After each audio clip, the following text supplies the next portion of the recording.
The central government. The central government makes laws for the entire country through its legislature, the parliament. The parliament comprises of two houses, Rajya Sabha and Lok Sabha. Rajya Sabha.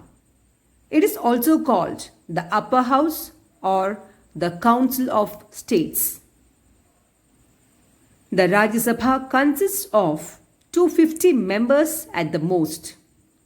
Of these, 238 members are elected by the states and union territories.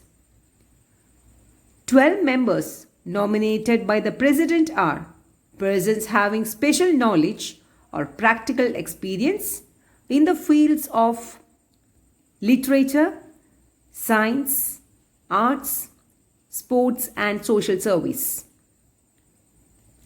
Elections to the Rajya Sabha are indirect.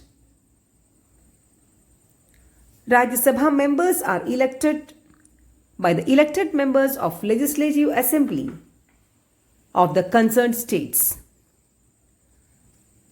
The Rajya Sabha is a permanent house. It can never be dissolved.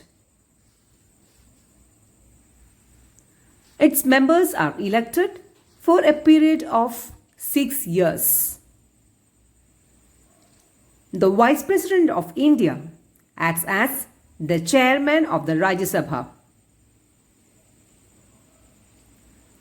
Members of Parliament, that is MP, have to be the citizen of India, 30 years or more in age, and should be on the electoral roll of any part of the country.